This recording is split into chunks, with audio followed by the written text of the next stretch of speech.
Brought to you by Williams. We make clean energy happen.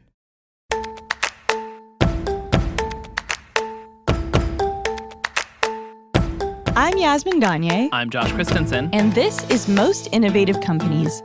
On today's episode, Fast Company contributing writer Chris Stokel-Walker. These platforms, these AI models, they are reflections and amplifications of their creators. Cloudflare's Michelle Zatlyn. Going from 100 million to a billion is much more fun than going from 1 to 100. And as always, keeping tabs. We need to do an oral history of Kimoji in the magazine. But first, here's the download. The news you need to know this week in the world of business and innovation.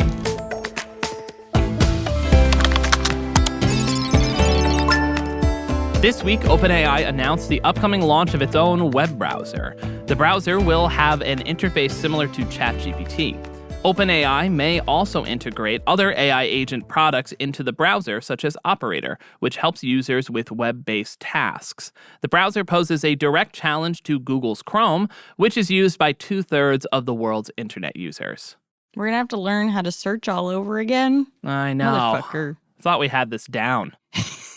Took me forever to learn. Do you remember when Internet Explorer was the thing? Yeah, everyone did Internet Explorer. That was the go-to web browser. Was that Microsoft? That was Microsoft. That was Microsoft. For a while. Yeah, because they just gobbled up Netscape Navigator and all the other operating systems. Shout out to everyone who's still using Firefox. You freaks.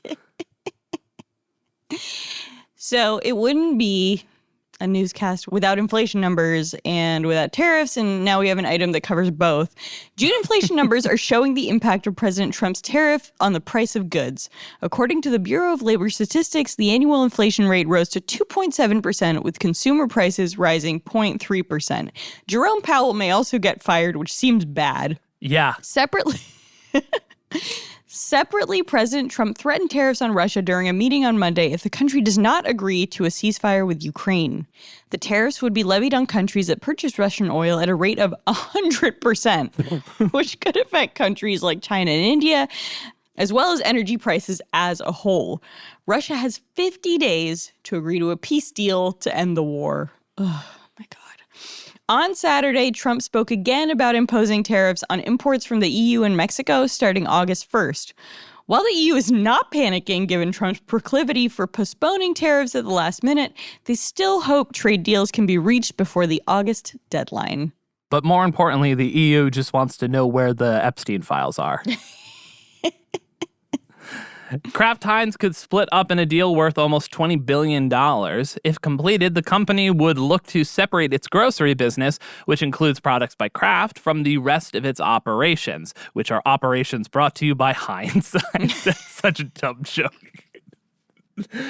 Changing consumer attitude towards processed foods, along with inflation, have hurt demand for many of Kraft Heinz products. Kellogg made a similar move in 2023 when it spun off its declining cereal business into a separate entity. And one of those entities is trying to get to the bottom of the Epstein files.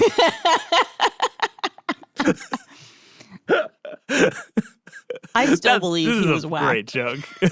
We're just gonna honestly, it's funny. Like, just get a little bit into conspiracy theories. Yeah. Every time psyops. It's been a while since I talked about. I know we haven't brought back psyops in a while. NVIDIA will resume the sale of its H20 artificial intelligence chips to China. Sales of its AI chips had previously been limited by U.S. exports controls as the government attempted to keep the technology out of China. Companies wishing to order chips from NVIDIA must first be approved by government officials and placed on the quote-unquote whitelist. China accounts for roughly 13% of total annual sales for NVIDIA, amounting to $17 billion in revenue. That's a lot of leather jackets for Jensen Huang. I know, that's some fine leather goods. And finally, the crypto industry is going legit with very much implied question mark. That is, there are two bills, the Genius Act, which is just the naming of bills. We got to stop it with acronyms. Acronyms have gone too far, people. The Genius Act and the Clarity Act are making their way through Congress this week. The Genius Act would create a regulatory framework for stablecoins, a type of cryptocurrency designed to keep the same value. The Clarity Act would set rules for defining a cryptocurrency as either a commodity to be regulated by the Commodity Futures Trading Commission or a security to be regulated by the Securities and Exchange Commission, all with the intent of figuring out where that 2 minutes and 36 seconds went out of the Epstein prison video. I'm sorry. We got to keep these takes in. Yeah, I think Epstein it's so jokes funny. are great. I texted my husband when I was in London and I was like, dude, I still think Epstein was whacked. And he was like, it's 3 a.m. in London. He was like, what are you doing? What are you doing? I woke up and I was like, so sure. I gotta get this thought out. Your intrusive thoughts. Oh, wow. And that's the news you need to know today. So, Josh, what do you think happened to Jeffrey Epstein?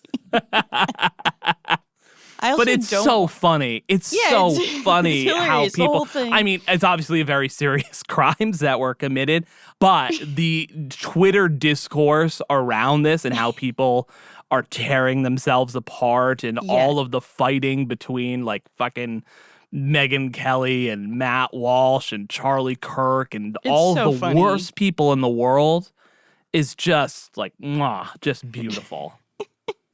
And Trump's reactions to it are so fucking funny. They're insane. He's just Streisand affecting himself. Like, it's just like, the lady doth protest too much. Like, it's so excessive. But we should actually talk about something serious, which is X and Linda Cloudflare. Yaccarino. Yeah, we're going on to a really serious segment next. So last Wednesday, X's CEO Linda Yaccarino announced her departure after serving in her role for over 2 years. Her resignation came amidst a tirade of anti-Semitic posts by Grok, X's chatbot, which culminated in Grok crowning itself Mecha Hitler. Serious segment. Yeah. Not to be outshone by Yaccarino or Grok, Musk himself has been doing what he does best, sending the Tesla stock price on a roller coaster ride. After President Trump signed into law his big, beautiful bill, Musk, an outspoken critic of the bill, announced the formation of the America Party. Tesla stock, which has been making modest gains since Musk's departure from Doge at the end of May, lost $68 billion in market cap on the Monday following the announcement. Year to date, Tesla has lost over 16% of its value, not to mention an incalculable hit to its reputation. And to discuss all things Elon Musk, we talked to Fast Company contributing writer Chris Stokel-Walker. So, Linda Yaccarino left her position as CEO of X last week, and I believe she interrupted your holiday with that news. And you described in your piece, you basically said that she was a puppet CEO, and she only lasted about 2 years, right? What kind of impact did she have during her tenure, if any at all? Yeah, it's interesting. Yeah. So, first of all, let's get this out of the way because I am extra annoyed about this because I was enjoying the sights of Disneyland Paris when the world fell apart in terms of tech coverage. So what ride were you on? Do you remember? I was not on a ride. My girlfriend was going to go on, there is a ride that is not exactly Guardians of the Galaxy because apparently Europe can't have nice things, but it is kind of like Guardians of the Galaxy. Honestly, all I have been picturing is you riding like on a slow-moving tram through like It's a Small World playing. Yeah, or like in one of the like teacups. Neo-Nazi. So It's a Small bullshit. World was the day after, I think. It was the day after when OpenAI's browser was announced or news of the potential of that being released happened. So that was a whole separate story. And Max, who is obviously often a guest of the podcast, had to deal with my frustrated messages of, oh my God, I can't believe that this is happening yet again. But yeah, so Linda Yaccarino announcing her kind of shock departure. I think it was and I said this in the story, simultaneously a massive surprise and a massive news story, and simultaneously absolutely a nothing burger. And I think that is because that is the way that Linda Yaccarino has been treated and perceived during her time as CEO. So you're right, Yaz, 2 years as nominally the head of X, but in reality seemed to be just a puppet. And the reason why I thought this story was quite so interesting, and the reason why I felt duty bound beyond just being a responsible journalist to break into my vacation and to forego seeing the Avengers cavorting on screen. How understanding was your girlfriend? You know what? She has got used to it by now. So she was like, I personally do find it a little bit annoying, but also I recognize that this is why we are here. So she was okay with it. And frankly, she got a ride out of it anyway, while I sat on a stone wall watching Spider-Man fight a weird villain on the top of a roof in a building near their equivalent of like Walt Disney Studios in Paris. So I was doing that while tapping away on my phone and desperately as trying to come up with any sort of achievements that Linda Yaccarino had. So we can get back to the question now that I've gone on my long, angry British discourse about having my vacation interrupted. Linda Yaccarino did nothing, right? So I was trying to look through what her achievements could have been and what could have been fairly attributed to her over her tenure of 24 months or so as CEO of X. What I came up with was pretty close to nothing. She did manage to claw back some advertisers, but it is worth pointing out that even now the advertising dollars coming into X on a kind of month-by-month basis is around about half of what it was when Elon Musk first took over. So it kind of went down dramatically, then it went up a little bit. So she stemmed the tide, it would be fair to say, I think, but nothing more than that. And the other thing that I came up with was Community Notes was released under her tenure. But truthfully, that's an Elon Musk thing, right? That is Vox Populi. That is not Linda Yaccarino. So I think if we kind of are writing her business obituary at X, the summary of her tenure is she was given an almost impossible task to try and be the presentable face of this company that Elon Musk desperately wanted to be unacceptable because that is what he wanted to redesign X into, very deliberately. She succeeded in the sense of it wasn't quite as bad as it could have been had she not been there. Mm-hmm. But otherwise, she absolutely failed. But she was ultimately doomed to fail from the beginning. This was a job that, frankly, I don't think anybody should have taken. And certainly, I don't think there'll be huge queues lining up to replace her as CEO now. So let's talk about... Sorry, I'm just going to say this. Let's talk about how Elon Musk kind of undermined her at every step of the way. When did that start? And kind of give us some examples of what that looked like. Okay, so Elon Musk told advertisers to go fuck themselves on stage in front of many of them, literally days after Linda Yaccarino had been trying to kind of forego all of their fears and say, actually, we are a changed platform. And this was super early on into her tenure as well, right? So this is not quite day one, but almost one of her first public appearances. She was wheeled out to say, this is a changed platform. As CEO, I am bringing a responsibility. The adults are now in the room. You do not need to worry about some of the eccentricities of Elon Musk. And then days later, Elon Musk goes up on stage, tells advertisers, either you spend with us or go fuck yourselves. And that is, I think, the story of Linda Yaccarino's time at X, is that she has constantly been trying to bring this company back to kind of a stable center ground, while at the same time the just completely balmy decisions of the actual owner have been trying to self-sabotage that in every single way. And you can look at her having to go into meetings with advertisers after Musk has said that he would threaten to take advertisers to court if they decided to abandon X, pull their advertising dollars out. Like, advertising is built on negotiation, right? And if you are going in with absolutely no hands to play, then you are in a really difficult position. So it's why I felt like the summary of her time at X that I wrote up was incredibly harsh, but also was kind of caveated with this idea of it was always going to be bad. She was always set up to fail. I think I described her in the piece as kind of being Elon Musk's puppet, but even Elon Musk decided that he didn't want to pull the strings halfway through.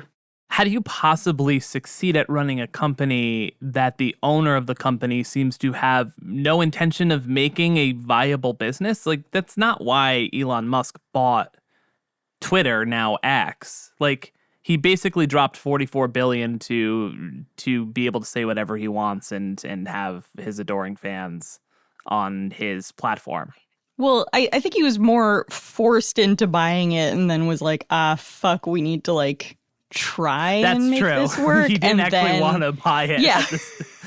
Yeah. I always forget about that part, that he tried to back out of buying it. Yep. He did the hokey cokey, right? He did want it at one point because he wanted to recreate and reshape what he called it. And frankly, this is now just like imprinted on my mind so I can reel it off by heart. The de facto public town square where all free speech was allowed and enabled, and it didn't matter about your feelings, but you could have kind of harmful but legal speech right up to the point of illegality. He wanted a plurality of views here. But then, of course, yes, as Yaz points out, Josh, he then did not want to buy it, but was kind of forced into it with a shotgun sale. I think that there is something in there, though, Josh, right? Like this idea that this has always been the Elon Musk project. This has always been his personal plaything. It's better now, really, to think of X not as the social media platform where we discuss how the world works and break and contextualize news and interact with politicians and decision makers as it has been from its founding up until the point of 2022. It's more suitable and more fitting to think of X really as the kind of slightly more popular and older, and only popular, frankly, because it inherited hundreds of millions of users, version of Truth Social, right? It is one man's megaphone in one man's desire, serving one man's purpose. And frankly, a CEO who is also a woman and is not respected, as far as I can tell, by Elon Musk, does not fit into that equation. And to be clear, she was asked to run the company, but she was given, as you write, no control over product or policy or Elon's timeline. What can you say about that? She must have got an amazing pay deal, I think is what I can say about that. You would think so, right? That has to be the only reason. I mean, there is somewhat of a shared mentality, between Yaccarino and Musk. It is notable, I think, that during her tenure, she started, for instance, to start wearing a diamond necklace with the word free speech on for her public appearances. Yeah. I didn't know that one. Never say that these people don't have taste. She is someone who I think maybe is not quite as extreme in her views as Musk, but I think does share that belief honestly that there is a tamping down of certain points of view on social media. It's worth pointing out repeatedly scientific research has shown that that is not the case, but it will always be difficult to argue that. Traditionally, we have seen that social media algorithms, social media platforms usually skew slightly center-right, usually prioritize slightly center-right voices. Despite that, however, there are some who are maybe center-right or slightly further to the right who believe that actually their viewpoint is always being downplayed by these platforms, and so they manage to try and shift a little bit more the Overton window towards their direction. For all that her tenure was an abject failure as CEO, it was an abject failure because Elon Musk did not let her be a success. The fact that she survived 2 years is itself, I think, an indication of what could have been had the strings actually not been bound around her quite so tightly. I want to put her departure in the context of like all of this insane grok stuff. The fact that it crowned itself Mecha Hitler, the sort of I love how you're gently going into this question when really we should just be like, So what's Grok's a the deal with Nazi. Mecha Hitler? Yeah. Grok's a Nazi. What does that have to do with her departure? I mean, it normally has nothing to do.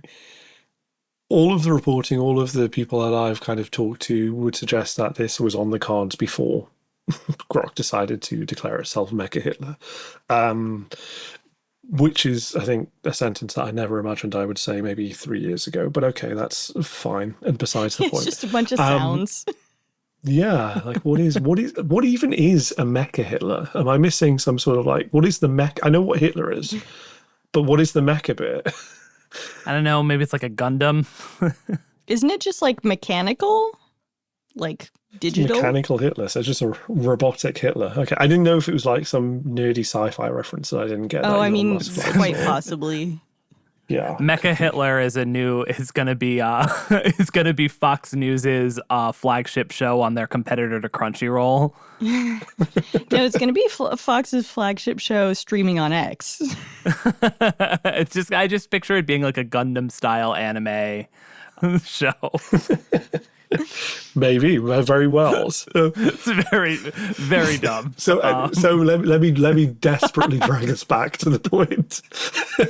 So Linda Yaccarino's departure from X, I don't think has anything to do with that. I think it's a frustration. Actually, was never going to get anything done. A recognition that there is a breaking point, and probably an unease at the fact that she has seen the direction of travel and thought that actually it's a little bit icky for me, but it normally has nothing to do with it, while simultaneously having everything to do with it, because this is, I suppose, the kind of very emblematic, very public example of what a lot of people fear about the direction of travel of X, right? Of taking the envelope and pushing it quite so far repeatedly to the extent that actually you can have a chatbot that you are designing, developing, and for the record, putting billions of dollars of investment into, which I think is often something that is overlooked as like, oopsie, this happened. Like, they spent a lot of money developing this. Like, it shouldn't have happened. To say these terrible things. And it's, in part, I think, because this, again, like X itself, is a AI chatbot designed for one person and one person alone.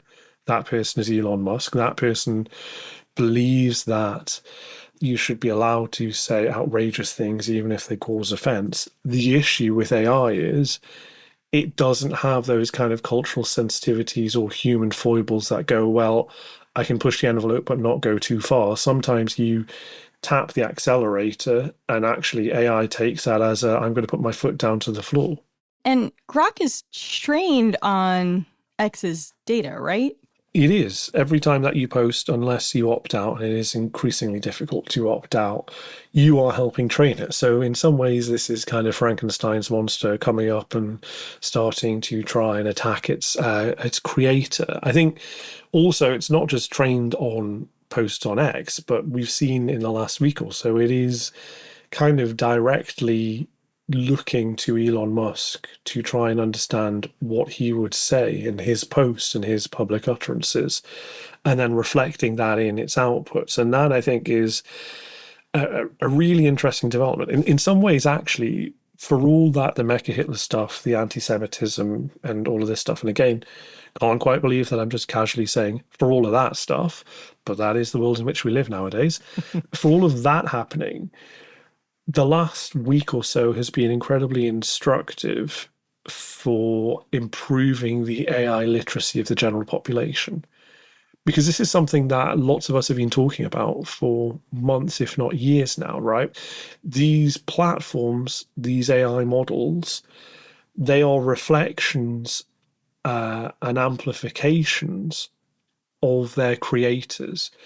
Sitting outside of the US, that is deeply unsettling, because it means that all of these platforms that we are using, all of these AI models that are being integrated into our lives in very intense, very detailed ways, are reflecting our lives through a pretty libertarian Silicon Valley lens. That's okay for large parts of the United States. Many Americans find discomfort in the kind of libertarian view and don't like Silicon Valley particularly all that much or its billionaires, but they still have, they're at least still speaking with an American accent, these models. For large parts of the world, that is deeply unsettling and not really what we want. And so what's interesting about the Grok situation is that it highlights just how easily these models can be warped by one individual person almost. And so all of the horror that you're seeing now, I think, is benefiting us because it's educating folks about the fact that these models are not unbiased. They're not just computers passing through code. They actually are imbued with kind of cultural belief systems, societal outlooks. And while they might not all be Mecha Hitler, there are Mecha Stalin's equally bad, so I can't use Stalin as a metaphor here, but like a Mecha Tucker Carlson, because it's like stupid and evil. A little bit.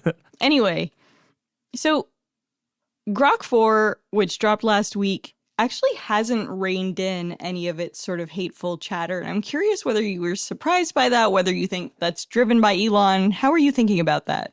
I think that's a really unfortunate mistake to pile on top of Mecha Hitler. So for those who haven't seen this, Grok 4, when asked what its surname is, replies Hitler, which is yet another kind of issue going on here. So yeah, I mean, what's interesting is that it has spoiled in many ways Elon Musk's coming out party of saying that Grok 4 is the most powerful model. The performance that it seems to be showing is really significant and really good. It tops a lot of these benchmarks. This should be a crowning achievement for Elon Musk because while OpenAI is pushing back the latest release of its open source models, while Meta is debating whether or not it should get rid of Llama, its open sourced model, in favor of a closed source alternative, while Claude and Gemini are kind of working on iterative releases, Grok was meant to come and spoil the party, right? And it did for about a day. And then people started asking, well, what is actually underlying this model? And I think that is a really unfortunate thing. I think that it is, it's important to clarify, like, I don't think you can say that this is a model that has been hard-coded to say, I am Mecha Hitler or my surname is Hitler. Like, that is not what is going on here. It is that we are at a phase of AI adoption where we are simultaneously trying to juggle two spinning plates. One is that we don't know a lot about these models necessarily and how they work and the intricacies of them. But we also recognize that they are enormously powerful and we figured out how to like turn the amp up to 11 on them. Mm-hmm. But we don't really know how to turn it back down again if something goes necessarily wrong. And so we're seeing a lot of kind of advancement of AI while not recognizing why the errors occur when they do occur. So this isn't a hard-coded thing. This is, to be honest, probably like, someone coming in not knowing the social situation and just blurting out something bad. And that happens sometimes, right? But it's just when it's used by hundreds of millions of people that it becomes a problem. Mecha Hitler's pretty bad, though. It's not like something awkward that you said and you're like, oh, no. Yeah, it's not. It's not like telling a waitress, enjoy your meal, too. You know what I mean? It's not like a little bit of a social faux pas. Or saying love you at the end of a call with your boss. or waving at someone who's waving at the person behind you. Yeah. No, it is a sliding scale. Don't get me wrong. Like, we are high up the sliding scale. We still probably horrifyingly have room to go further, but let's probably not discuss that. Otherwise, we might get taken off air. Switching gears, because there's so much to cover here. Musk's feud with Trump continues. After the passage of the big, beautiful bill. Battle of the Mecha Hitlers. Yeah. Did you see when Trump kept saying the N-word, but it stood for nuclear? Anyway. So, I'm sorry, one of the funniest things that's ever happened, and it's horrible at the same time. Anyway, Musk called the big, beautiful bill a huge waste of taxpayer money. He announced the formation of the America Party. What is the deal with all this, Chris? Elon Musk's business interests are being threatened, right? So the big, beautiful bill gets rid of a lot of EV mandates, gets rid of some of the subsidies that have made Tesla affordable. It also simultaneously, by the way, sometimes Elon Musk is right. And I did write a piece for the Fast Company website, explaining that in this instance on the Big Beautiful Bill, Elon Musk was right. Like, Donald Trump's bill removes a lot of the sort of incentives and benefits for the development of renewable energy sources, clean alternatives to oil and gas and coal that other countries around the world are adopting enormously, and will, by not pursuing this, set the United States back enormously in 10 or 20 years' time. By which point, unless Donald Trump manages to become Mecha Trump and supplant his head onto some sort of robotic body so that he lives forevermore, he will probably not be around to recognize this. But that's by the by. So Elon Musk is annoyed by this all happening. He's also annoyed, I think, at the fact that he got turfed out of the White House in Mar-a-Lago. He had a big bust-up, which we knew was coming. Again, not to be I told you so, but I wrote about this for Fast Company when the two started to buddy up together and said this won't last long. And then when it did, I kind of wrote... It wasn't just you, Chris. What do you mean I told you so? No, Everybody knew this was going to happen. I gave it a 3-month timeline, though. I don't remember what I had, but I don't think I actually put a timer. I think that's the smart thing, not to be... You measured it in Scaramucci's. This is the second time I've made a Scaramucci joke in the past few months. And I just you know what? died inside both times. Just because it makes Yaz shiver, I gotta make based lib jokes. There is a really weird transatlantic difference in terms of media coverage where the UK news relies an awful lot actually on Anthony Scaramucci as a kind of Trump translator nowadays. So he has a second life as a pundit here, which is bizarre to see as someone who kind of like straddles both of those continents. So Elon Musk is annoyed at Donald Trump. Elon Musk says, well, I made Trump. I helped get Trump into the White House, he believes, by funding his PAC, by supporting him, by going on the campaign trail for him, stumping for him, pushing basically all of the support that X could give and all of the traffic that X could give towards his campaign, and says, well, if I made you, I can make somebody else. Maybe I could make myself or someone like me. So he founds the America Party, which is designed to give you back your freedom. And it is nothing more, truthfully, beyond that. I don't really know what it is. It's kind of like with both Elon Musk and with Elon Musk and Donald Trump, you have no idea what's coming next, and half the time I don't think they do either. So he's threatening to maybe fund candidates for the 2026 midterms. I think is kind of a spoiler party. I'm not a political analyst nor a political journalist. My understanding is that third-party candidates do terribly in the US, but third-party candidates usually do not have hundreds of billions of dollars behind them. So maybe we will see a kind of another crack in the universe and a kind of shift towards the nuclear clock ticking closer towards 12. So after he left Dodge, Tesla's stocks recovered a bit. After the announcement that he was forming the America Party, Tesla shares nosedived again. What can you say about that? And also, what is it going to take for Tesla's board to do something? Well, this is, again, the problem. Elon Musk makes himself, interchangeable and kind of undivisible from the organizations that he allies himself with. So, X, you can't really imagine existing anymore without Elon Musk. SpaceX, you couldn't really imagine existing without Elon Musk.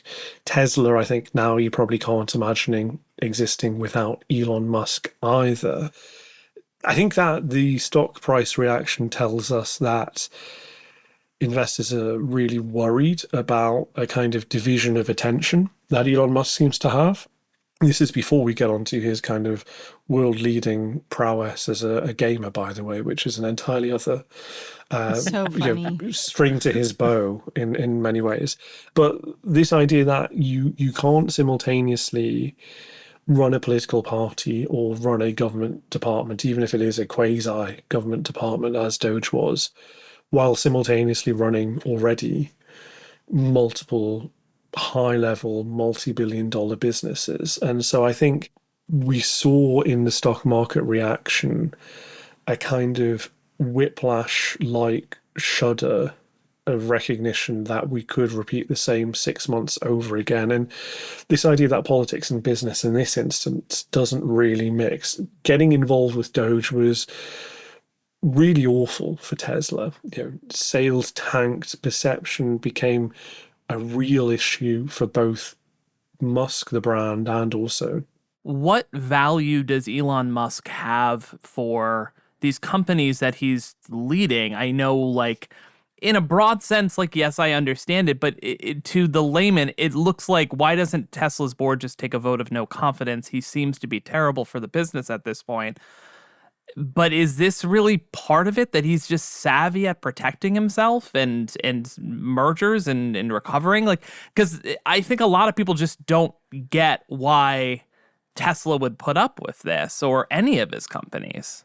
It's true, right? Like, for all that these businesses have been successful, while also being often failures and real issues and kind of catastrophic problems in terms of public perception, in terms of botched rollouts of features and so on and so forth, all of that is because of Elon Musk, right? And this is the thing that I think is often not fully acknowledged or fully discussed when we talk about Musk or his businesses, which is you tend to be in two tribes. It's like we have in the UK Marmite, which is a yeast paste that you can put on bread, and either you love it or you hate it. And with Elon Musk, either you think that he is kind of like the P.T. Barnum, the Howard Hughes, the Henry Ford of the 21st century, and he is a genius amongst men. He is someone who is going to transform the world and improve it for the better, and everybody needs to get out of the way because, frankly, we're just slowing him down. Or you think he is an awful person. Simultaneously, those two things, I think, can be true and at the same time as well. Like, he messes up a lot of stuff, but we have satellites in the sky and we have rockets going up into space because of Elon Musk. And so the reason why I think shareholders at Tesla and others don't just get rid of him is because they are scared that actually you lose that kind of genius that happens. Yaz, I know that your family used to be in pro wrestling, right? There is this idea with, and I think you wrote a story on Vince McMahon relatively recently, or like a year ago, right? It's the same thing. There is this kind of outsized ego within an industry that is seen as kind of like so totemic that there is a fear that the whole industry or the whole business could fall apart once that person leaves. Whether that action would happen, not quite so sure. But when you're talking about something as significant as the future of transport, the future of space, the future of social media, the future of AI, all four of those pillars Elon Musk is involved in, Future it becomes of Mars? a much, future of Mars, right? It becomes a much higher stakes game to say, well, what if we got rid of him and see what happens? It's not like getting rid of Linda Yaccarino here. Yeah. Well, I suppose it's the Mecha Hitler you know is better than the Mecha Hitler you don't. We'll be back with Chris for keeping tabs, but first we are going to take a quick break, followed by David Salazar's interview with Michelle Zatlyn from Cloudflare. As affordable, reliable energy demand increases at historic rates, one company is uniquely positioned to accelerate America forward. Williams. We have 117 years of know-how in powering progress, and we're ready to power the next 100 years of innovation. Learn how our natural gas infrastructure is critical to the future of AI at williams.com.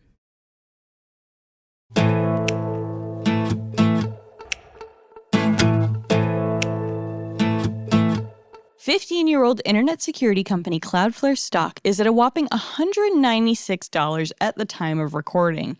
To stay innovative, the company has continued to incorporate new technologies, most recently AI, into its products. To learn more about the business, David Salazar interviewed co-founder, president, and co-chair of the board of directors, Michelle Zatlyn, about how the company has evolved and the future of cybersecurity.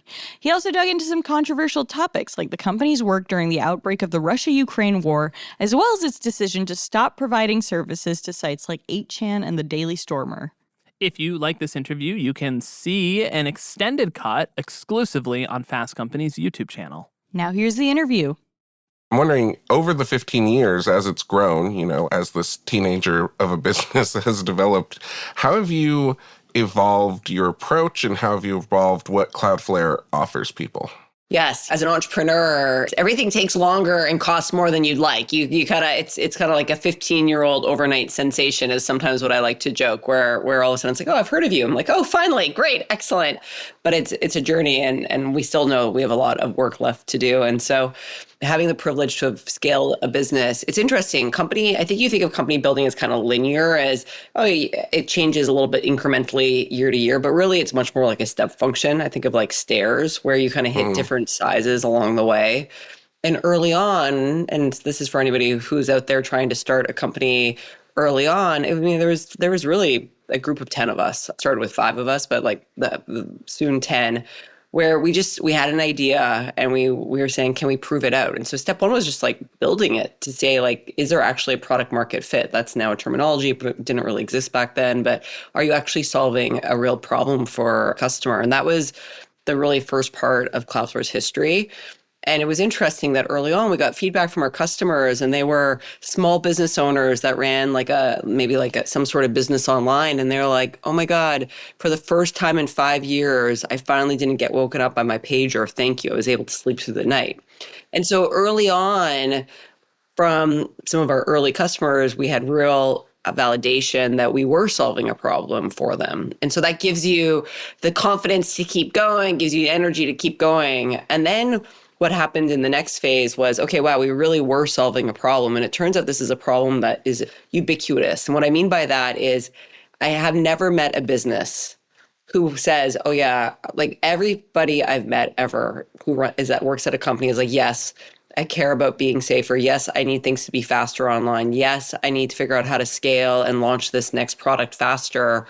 And Cloudflare is relevant in all of those conversations. So it's something that we have a reason to talk to small businesses, up to the largest companies in the world, to the governments, to be able to help them with these really common, ubiquitous needs. And so the next phase of the business, David, was all about like building a company around it and saying, okay, is there a business model? How do you make sure the revenue and the cost sides add up? Because at the end of the day, that's an important part of scaling your business, is making sure the business model works. And so we had to bring in the right managers and the right talent to help us do that without losing the technology.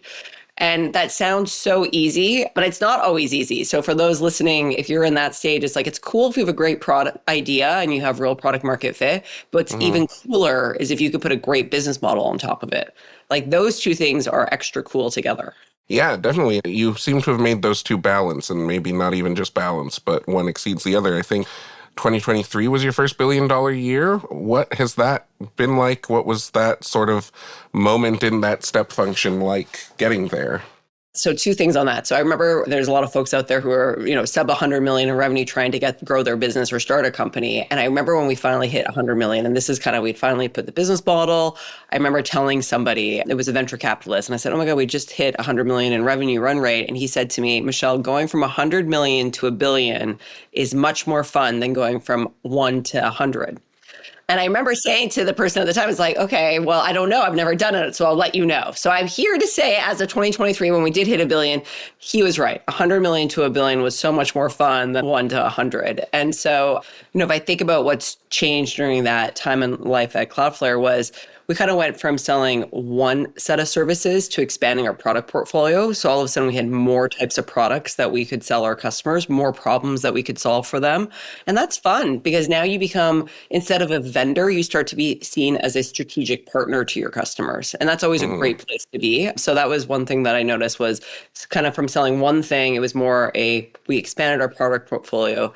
The second thing that really happened was we went from really selling mostly in the United States to being a much more global company. And so now today, when we hit $1 billion in revenue, half of our revenue came from outside of the United States. And that comes back to what I said just a moment ago, where if you're a business in Germany, you also care about cybersecurity being fast. Like these are things that you also care about. And if you're a business in Australia, and it could be a small business or a big business. And so it turns out that going global was an important part to get to $1 billion in revenue. And so that was the other part of it. And then the third was just continue to do business with all sizes of businesses. We started with small businesses, and then we went to kind of medium-sized businesses. And then to get to $1 billion in revenue, now we've really started to work with the largest organizations around the world and governments. And that was always the plan, but it took that phase to get there. And so it's amazing when you see your vision start to come to life. You've been very, as you talk about sort of the growth and the step function, you've been pretty integral to that, obviously, as COO and then president and now co-chair of the board, but you're still very hands-on. I think you've had a pretty unique frontline view of the growth of this business. You even lead all hands meeting every week, and you still meet with customers. Why is that really important to you as a leader? I really like my job. So let me just start with that. I love that I get to do what I get to do.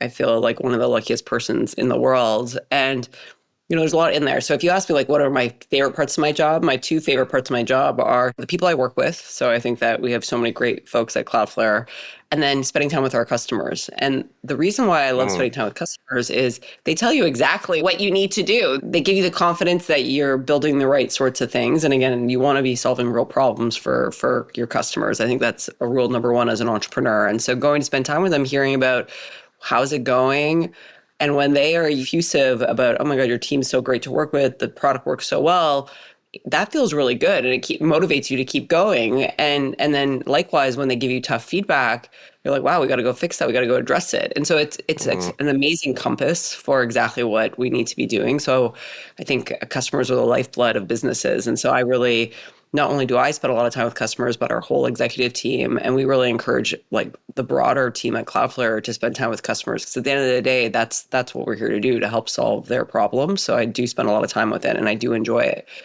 And then for running the all hands and our team, it's fun. And I think that being a founder-led business, I've come to realize that it's a huge asset. Matthew and I are very long-term focused. We want to build something generational. And so while we're 15 years in, we're talking about the next 15 years. And I think that's really motivating for folks to be like, wow, this is a place where I can bet my career on it and come do amazing work, solving real problems for customers in the internet. And again, I just think that I'm having a lot of fun doing all of those things. So I think when you say you can do the parts of your job that you find the joy in, I've really taken that to heart. And those are parts. It's like, I like being and seeing the team. I like understanding what's going on. And I love spending time with customers to validate some of the hypotheses that we have. Absolutely. Yeah. And it sort of sounds like that approach is just sort of, it helps keep a general issue, I think, as companies grow and as founders turn into leaders and sort of come, have a wider view on a larger organization, they tend to become insulated both from the customers and from the employees. And so, it sounds like that face time with both is really critical to you. Can you talk a bit about that and other sort of qualities that you think are useful when scaling a tech company? What you just mentioned reminded me of a story maybe to help highlight what you just mentioned. I remember we were several hundred people. We weren't 100 million in revenue. I'd call it, 50, 60, 70 million in revenue. And we were scaling, and it was exciting. And I remember hiring someone, and they had come from another great tech company. And I remember they came in and they said something to me saying, wow, it's so refreshing that you and Matthew still come to work. And I was like, what do you mean? They're like, well, my last company, the founder stopped showing up for work, which back to your point. And I was like, really?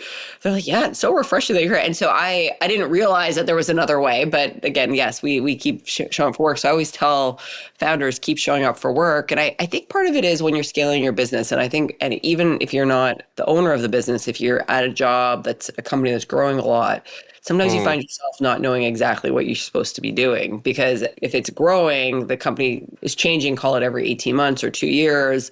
And sometimes you're like, wait, we're doing it a new way. I'm not sure. And it's really easy to start to tell a narrative to yourself of, oh, I'm not qualified for this job. Well, the fastest way to validate that narrative is to stop showing up. Because if you stop going to the meetings and stop understanding the context, then you really aren't qualified for your job. But if you keep showing up and asking questions and being like, why are we doing it this way? Okay, now I understand, and learning, all of a sudden you start to connect the dots and you start to add value. And then you have the confidence of actually, no, I'm exactly where I'm supposed to be. And so I do think one of the lessons I learned as somebody who's been at this growth company where every 2 years it's changing is the rate at which you learn is like such a superpower. And so I'm always like, if someone's a curious, lifelong learner, they're going to do great at a growth company because there's always something new. You find yourself surrounded by people smarter than you. You find yourself in situations where you're not sure. You listen, you read up about it, then you have an opinion next time. And then by 3 times later, you're the expert. Like that's how fast you can learn in these situations. And so I felt like I was putting myself in those situations, which is how I scaled myself. And that's what I tell folks both at Cloudflare and others that I meet is the rate at which you're learning is your best friend. Like really embrace it. That means if you don't know something, like go learn about it. Put yourself in the situation, ask people because you can learn. So that's one of the lessons learned. The other lesson learned is like, it's all about momentum, David. Like it's all about momentum because if you're at a company that's growing, it means that you have to do things faster than what the incumbent is doing or what your customers are already using. So you have to build out the product faster and better, or you have to do everything faster and better. And so momentum becomes really important, like start, middle, end. How fast can we shift this thing? How do we make momentum forward? Because there's all sorts of problems. There's so many fires on a daily basis, and there's for sure not enough people or time to do everything you need. And so this idea of like, okay, fine, well, yes, there's all these things we haven't gone to yet, but this one, it's out there and it's well received, awesome, and it gives you the energy you need to keep going. And so I do think momentum is incredibly important. So what are you getting done? Getting stuff done, momentum, and as a founder of the business, like we had to start everything from scratch. So we definitely had this DNA to be able to get stuff done. Matthew, Lee, and I, for all the first 100 people at Cloudflare, you just can't work in an early stage startup without that. But what was interesting as we started to scale, we brought in folks who had worked at more kind of established companies. Some people don't have that skill. They really like to talk about things, or when they encounter a hiccup, they aren't sure what to do, or they aren't sure how to navigate, like go ask for help or whatnot. And so they get stuck. I have learned that getting stuff done is a skill. And so that's been a big lesson learned. And so now we incorporate it in our interview process. And it's kind of like your first couple weeks at Cloudflare, what have you shipped? And ship might be update the wiki page, the internal wiki page to make it better for internal use. But that counts. You've left Cloudflare in a better place. And so what are some quick projects that you can ship in your first couple weeks to get you in the flow of habit of getting stuff done? So, and then the third one I'll just say is there's such a big difference between impossible and hard. And I think that, with this podcast, the most innovative companies, it's interesting because sometimes when you're doing something innovative, you might be dangling on the line of, is it just really hard or is it impossible? And I think sometimes people mistakenly say, oh, that's impossible, when what they really should be saying is, wow, that'd be amazing if you could figure that out, but that's going to be hard to figure out. And those are different things. But if something's impossible, you shouldn't spend time on it because that's just wasted energy. So I think that that's been the other lesson I've learned. Because I remember early on with Cloudflare, we met with some really smart people. Like they said, hey, that's never going to work. Well, turns out they were wrong and they had some bad assumptions on their side. And so I think that is just a reminder that big difference between impossible and really hard. I'd love to chat a little bit about how Cloudflare is using AI. However it's branded, machine learning, AI, generative AI, whatever, analytical AI, agentic AI, everyone's being touched by it. How are you viewing AI? Where are you using it in your service offerings? It's a huge shift. It's like the invention of electricity, the invention of the internet. Like it's a big shift. And so I'm excited. I think it's been interesting to see the acceleration the last 6 months. Like it just feels like, I feel like the business acceleration the last 6 months has been exciting. So I think there's 3 big pillars when it comes to AI, when it comes to Cloudflare. So the first one applies to every business out there. So the first pillar that applies to every business is, okay, how are you using AI internally to be more productive so that you can find some dollars within the business to go reinvest elsewhere? There's some that are really ahead of the pack. There's some of the medium of the pack. There's some that are, being really cautious. But like that's something every company is going to have to think about is like, okay, how do we rethink some of these services? How to get efficiency gains, productivity gains, because if you don't and everyone else does, you won't be competitive. So it's kind of back to the business model side, but the cost side of the business model and like the productivity side. So I think that's interesting. So we're doing that, and I have no amazing use case that I think is worth bringing up, but we're doing that as every company should be. Okay, I think there's interesting lessons learned around that. The second bucket is, if you're a founder or a senior leader or you sit on someone's board, you should be asking yourself, or if you invest in companies, I guess is the other one. Is it a tailwind for this company that you work at or you want to invest in, or is it a headwind? because I think that that's like an important way to frame it for businesses. And so for Cloudflare, like one of the ways that we've provided global performance and reliability in cybersecurity is always by saying, hey, we're going to take all the threat data we have and use it with machine learning and AI to help provide better cybersecurity defenses. So we've been doing this for years. The whole like model of what we do, we can bring in the new models, and that's exciting. So that's just kind of validating what we've been doing. But as AI has come on this theme, we've kind of said, okay, what other products can we bring to market to help our customers? And so one that is very exciting is like AI Gateway, where customers want to understand, okay, I want my employees internally at my company to be able to use AI, but I don't want any of the data to leak. I don't want any sensitive information. I don't want any proprietary information from the company to leave. They don't want employees stealing information. They don't want to be leaking their employees' information externally. It's kind of called data loss prevention, is that whole field. So we launched a service that helps companies understand if sensitive data is leaving through their AI models, helps them say if Gemini is the service that's approved internally to use. If someone goes to write ChatGPT in the URL, it redirects it to Gemini, for example. So we already expanded our offerings. And so our product managers are excited to say, okay, it's in the vein of what we're already doing, but it's helping our businesses faster. And so I like, for us, if you ask, is AI a tailwind or a headwind for our business? I'm like, absolutely 100% a tailwind, because it proves that what we're already doing, we're well positioned to help fight all the things that are coming, help protect our customers. But at the meantime, we can expand our product category to be current. So I think that's good. The third category I think is super interesting, and this is one where I can't wait to see what people build. And back to this most innovative companies, it's going to be interesting to see which companies show up on your lists and your podcasts going forward, David, is now with like the rise of agents and like the new developer platforms and how all of this stuff, what's interesting is companies are saying, whoa, we want to build something, and how we've built the things from the past, we're willing to start like do it a new way. And there, Cloudflare is really well positioned. So on top of doing cybersecurity and reliability and performance, we actually run a whole developer platform around the edge of the internet. And we've built all the primitives to have agents out of the box. So now our customers can start to like play and deploy an agent, and it integrates with OpenAIs and all these different LLM models like within seconds. And so you can just think about all the amazing entrepreneurs or all the dev teams within these companies who are starting to play with this developer platform that they didn't even need 4 years ago. Like it's just so current and new, and you can deploy it and it's instantly scalable.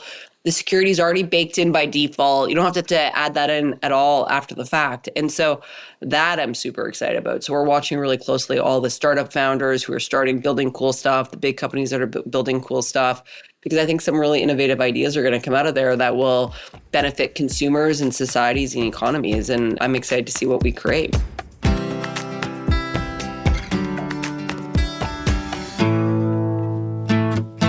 Okay, we're back, and it's time to wrap up the show with Keeping Tabs. This is where each of us shares a story, trend, or piece of pop culture we're following right now. And Chris, since you're our guest, what are you keeping tabs on? I thought I was going to be less erudite than I was last time because I felt really horribly What was your one last time? I had a 6-hour documentary series of collected footage from UK. Yeah. So I'm going to suggest a book, but it is a book about emoji. Okay, I thought you were going to go for Bieber's new album. If only. Oh my gosh, that could be an entire other podcast. There's a book called Face with Tears of Joy, which is by a guy called Keith Houston. He's a really interesting tech journalist who writes these engaging but deeply researched pop culture books. And this one is about the history of emoji. It's something that I've covered actually quite a lot in my career. I used to be an internet culture journalist when that existed as a job, no longer necessarily is, I suppose. But it's something that actually I learned a lot about the history of emoji from that I didn't know. So we use these things ubiquitously now. Keith Houston has kind of identified that actually the starting date of emoji that we thought, which was the 1990s, isn't true. They were being used in Japan in certain very niche PDA equivalent devices some years before that, almost 10 or more years before that. So it's a really interesting, mercifully brief, but also really engaging, well-written book if you want to kind of learn anything about these little pictures that we use nowadays constantly in our lives. And yeah, is a quick and easy read, but also you will learn stuff from it. So I would very much recommend that.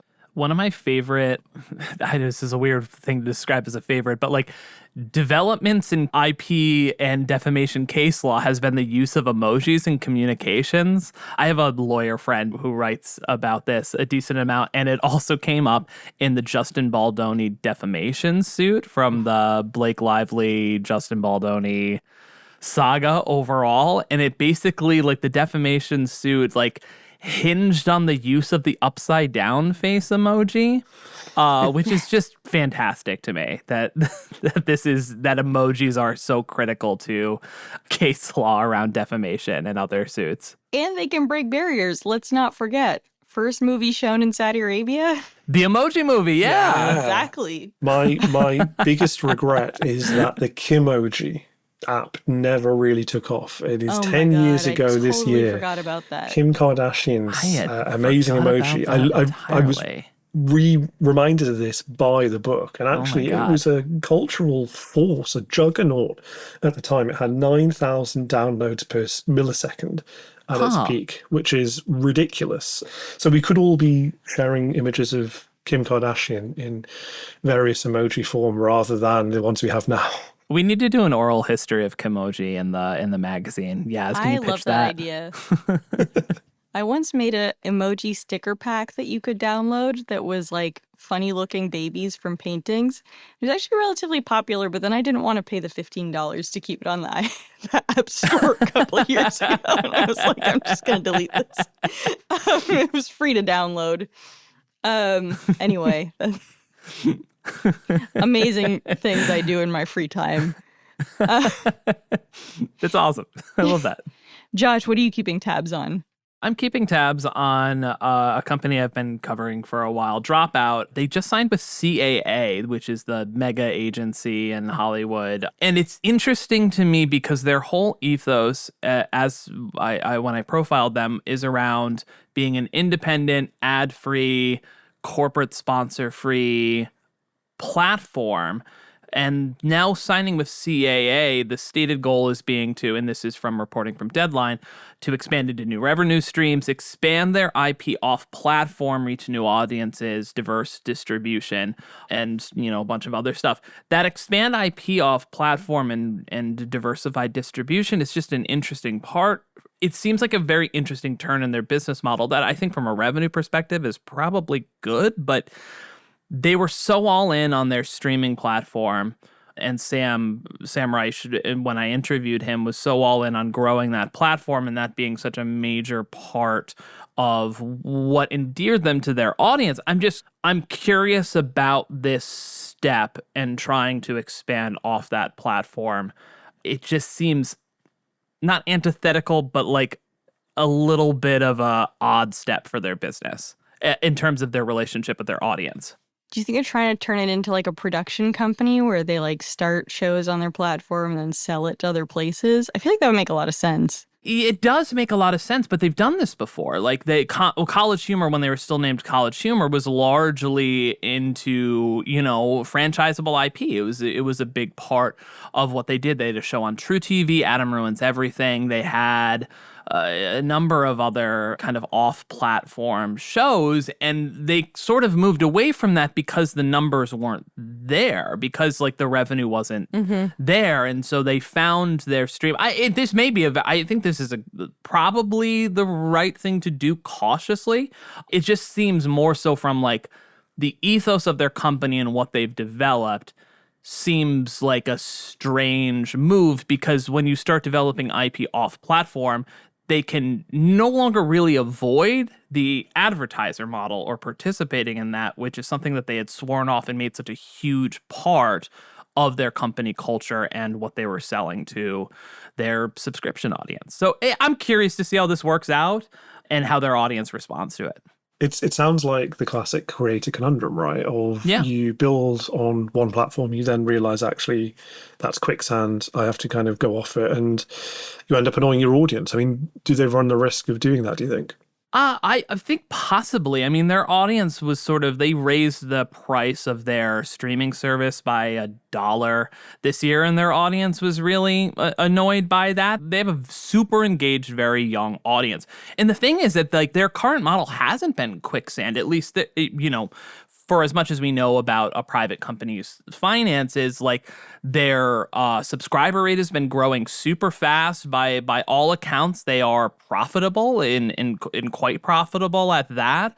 And their costs are relatively low. And again, Dropout is, obviously is the rebranded College Humor. IAC dropped them. They were left for dead. When they were owned by IAC, really their whole model was about franchisable IP and being in diversified platforms. So it's the fact that they've done this before and it ultimately led to their downfall. It seems we're doing part 2 on that, but it is a different ecosystem. And I think they're probably looking at what Dude Perfect has done and been very successful on that front. On the other end, there's Mr. Beast Studio, which partnered with Amazon for that show, which by all accounts seemed to be a quagmire financially and for people's health and wellness. Man, we said it before. Jimmy has very dark energy. Jimmy Donaldson. It'll never not be funny to me that Mr. Beast's real name is Jimmy Donaldson. That's enough for me. I'm going to follow up on this because I want to talk to Sam about this and find out more. Yaz, what are you keeping tabs on? So I have 2. I have one that will make you feel very old and one that I just can't get out of my mind. The first is I'm home at the moment and I keep walking by an ad for the new Smurf movie. Which I forgot that's coming out. I can't really tell if they're successful or not because They've made a few of them. Yeah, and I get them confused with the Trolls movies, which made that song by Justin Timberlake that I think is kind of a banger. You hear it at weddings all the time. But every Smurf ad has the tagline, "Rihanna is Smurfette," which makes me feel insane every time I see it. Oh my God, that's so funny. Yeah, it's hilarious, but it's also just what? So, yeah, that's one. And then what's your second one? I have no follow-ups. Yeah, it's true. I think Rihanna's Smurfette. I think we just have to leave it there. I think it's a tagline for this show, potentially. Rihanna is Smurfette. I'm going to put that into Megaphone so that you find our subtitle on this podcast is Rihanna is Smurfette. I actually love that idea. Oh my God. No, what's your second keeping tabs? No, this one just made me feel old. I went to see Oasis in Cardiff a week and a half ago, and I had some teens near me, and Richard Ashcroft. Just the way you said teens makes me... Pesky teens. They were dressed crazy. I was like, I already feel old, but the warm-up act was Richard Ashcroft from The Verve, and they were Shazamming Bittersweet Symphony. Oh my God. Were you the person that filmed that video that went viral on social media? No, I wasn't. That's what I'm saying. So there was a video of that going viral, and it was somebody in the standing crowd, but I also witnessed teens doing that. That's so funny. Bittersweet Symphony is a banger. That song's awesome. Yeah, dude, it's one of the best songs ever. There's a whole episode to be done on Britpop and the impact of it, I think. Oh, yeah. Oh, for sure. There's a really good podcast I think The Ringer does that's 60 songs that define the 90s. I'm butchering the title of it. But then they keep having to add more. They keep having to add more, but it's great. It's so good. And they get into some Britpop, 90s Britpop stuff. Oh, my God. That's super fun. Oh, well... The teens are discovering The Verve, and they're discovering the HBO show Girls. The culture they're consuming is Rihanna is Smurfette. Things are not going well for the youth. I think that's where we should end this show. Yeah, let's wrap it up.